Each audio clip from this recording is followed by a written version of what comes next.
মোমো আমাদের সকলেরই খুবই প্রিয় একটি স্ট্রিট ফুড। আর যদি সকালে বা সন্ধ্যার নাস্তায় গরম গরম ধোয়া ওঠা মোমো যদি ঘরেই তৈরি করে নেওয়া যায় তাহলে তো পুরোই জমে যাবে।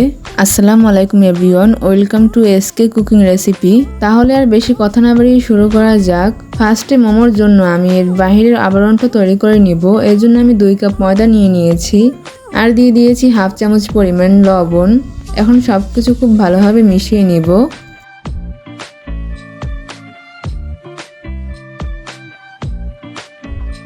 এবার এর মধ্যে দিয়ে দিচ্ছি কুসুম গরম পানি। এই ডোটা কুসুম গরম পানি দিয়ে তৈরি করতে হবে। যদি ঠান্ডা পানি দিয়ে ডোটা তৈরি করা হয় দেখা যায় মোমোর শেপটা যখন তৈরি করব তখন এগুলো একেবারে নেতিয়ে যায়। মোমোর শেপটা ঠিকঠাক ভাবে ধরে রাখা সম্ভব হয় না। তাই চেষ্টা করবেন কুসুম গরম পানি দিয়ে এই ডোটা তৈরি করার জন্য। আর পানিটা একেবারে দিব না, একটু একটু করে ধাপে ধাপে দিয়ে ডোটাকে মেখে নিব। একেবারে বেশি পানি দিয়ে ফেললে কিন্তু ডোটা নরম হয়ে যেতে পারে।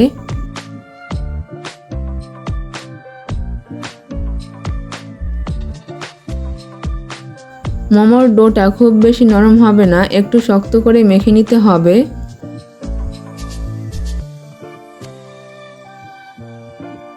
ঠিক এইরকম ভাবে মেখে নিতে হবে। এবার আমি এটাকে ঢেকে রেস্টে রেখে দিব 15 থেকে 20 মিনিটের মতো। এর ফাঁকে আমি চিকেনের পুরটা রেডি করে নিচ্ছি। এখানে আমি একটি চিকেনের 2টি ব্রেস্ট পিসকে কিমা করে নিয়েছি। আমি কিন্তু ছুরির সাহায্যে এভাবে কিমা করে নিয়েছি। ব্লেন্ডারে ব্লেন্ড করে কিমা করতে যাবেন না, তাহলে দেখা যায় মোমোটা যখন স্টিম করা হবে তখন মোমোর ভেতরে চিকেনটা একদম রাবারি হয়ে যায়, খেতে মোটেও ভালো লাগে না। তাই আমি ব্লেন্ডারের সাহায্যে না করে ছুরির সাহায্যে এভাবে কিমা করে নিয়েছি। আমি ঠিক এভাবে কিমা করে নিয়েছি, সেটা তো আপনারা দেখতেই পাচ্ছেন। তারপর আমি একটি বাটিতে নিয়ে নিয়েছি, দিয়ে দিয়েছি 1 কাপ পরিমাণ পেঁয়াজ কুচি, 1 চামচ পরিমাণ কাঁচামরিচ কুচি, হাফ চামচ পরিমাণ কালো গোলমরিচের গুঁড়ো, 1 চামচ পরিমাণ আদা ও রসুনের গুঁড়ো, 1 চামচ পরিমাণ সয়া সস, স্বাদ মতো লবণ। এখন সবকিছু খুব ভালোভাবে মিশিয়ে নিব। যেহেতু এখানে সয়া সস ব্যবহার করেছি, সয়া সসের ভিতরে পর্যাপ্ত পরিমাণ লবণ থাকে, এই জন্য সামান্য পরিমাণ লবণ দিতে হবে।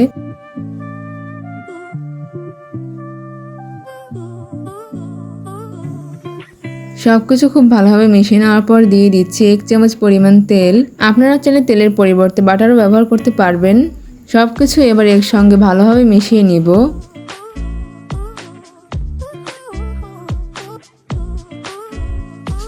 এখন মোমোর পুরটা খুব ভালোভাবে মিশিয়ে নেওয়া হয়ে গিয়েছে। এবার এক সাইডে রেখে দিচ্ছি। এবার যে ময়দার ডোটা আমি রেস্টে রেখেছিলাম সেটা দেখুন আগের থেকে কিন্তু অনেকটাই নরম হয়ে গিয়েছে। সামান্য একটি মথে নিয়ে এবার এখান থেকে পরিমাণ মতো লেচি কেটে নিচ্ছি। খুব বেশি বড় না, ছোট একটি রুটি বেলে নিব, এই জন্য ছোট করে লেচিটা কেটে নিয়েছি। এবার সামান্য একটু ময়দা দিয়ে খুব ভালোভাবে রুটিটা বেলে নিচ্ছি।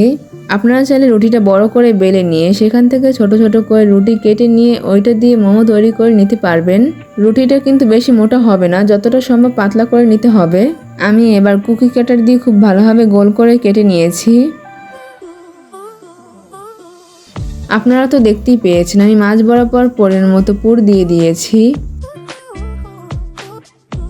এবারে রুটির দুপাশ থেকে টেনে এনে মাছ বরাবর এভাবে লাগিয়ে দিচ্ছি। এবারে এক সাইড থেকে 3টি ভাঁজ করে নিচ্ছি। আপনারা তো দেখতেই পাচ্ছেন ভাঁজটা ঠিক এইরকম ভাবে দিয়ে দিতে হবে। এক পাশ দিয়ে ভাঁজ দেওয়া হয়ে গেলে ঠিক অন্য পাশ দিয়েও একই রকম ভাবে ভাঁজ দিয়ে দিব। ব্যাস, খুব সহজেই কিন্তু তৈরি হয়ে গেল। যারা কখনই মোমো তৈরি করেননি, মোমো তৈরি করতে ভয় পাচ্ছেন ভাঁজটা দিতে পারবো কিনা, এটা খুব সহজেই একবার চেষ্টা করলেই আপনারা পেরে যাবেন। আপনাদের বোঝার সুবিধার্থে আমি আরও একটি মোমো তৈরি করে দেখিয়ে দিচ্ছি। অবশ্যই এর ভেতরে পুরটা কিন্তু বুঝে দিতে হবে। পুর বেশি দিয়ে ফেললে ভাঁজটা দিতে কিন্তু প্রবলেম হবে। ঠিক আগের মতো করে মাঝখানে দুটো পাশ সিল করে নিয়েছি, তারপর দুপাশ দিয়ে ভাঁজ করে নিয়েছি। মোমো তৈরির যত ডিজাইন রয়েছে আমার কাছে কিন্তু এই ডিজাইনটাই সব থেকে বেশি সহজ লাগে এবং আমার কাছে ডিজাইনটাও কিন্তু অনেক ভালো লাগে। আপনারা তো দেখতেই পাচ্ছেন এই মোমোটাও তৈরি করে নিয়েছি। উপরে মাথাগুলো একটু ভালোভাবে চেপে দিব, এতে করে ভাপ দেওয়ার পর মাথা খুলে আসবে না।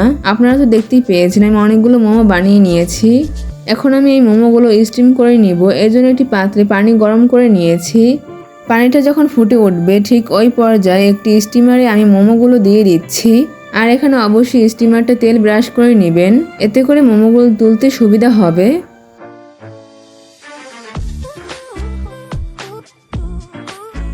এবার আমি মোমোগুলোকে স্টিম করে নিচ্ছি প্রায় 15 থেকে 20 মিনিটের জন্য।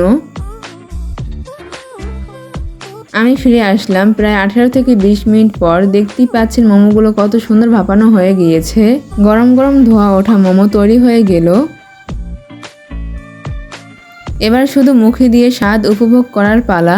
মাশাআল্লাহ, দেখতেই পাচ্ছেন মোমোগুলো দেখতেও কিন্তু অনেক সুন্দর হয়েছে আর লোভনীয় লাগছে। তাহলে আজকের এই এত সহজ মোমো রেসিপি আপনাদের কাছে কেমন লাগলো অবশ্যই আমাকে কমেন্ট করে জানাতে ভুলবেন না।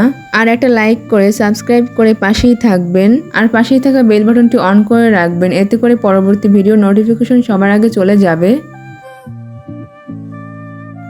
এবার আমি আপনাদেরকে একটু মোমোটা খেয়ে দেখিয়ে দিচ্ছি। আপনারা তো দেখেই বুঝে গিয়েছেন ভিতরটা কতটা জুসি হয়েছে। তাহলে আজকে এই পর্যন্তই। সবাই ভালো থাকবেন, সুস্থ থাকবেন। আল্লাহ হাফেজ।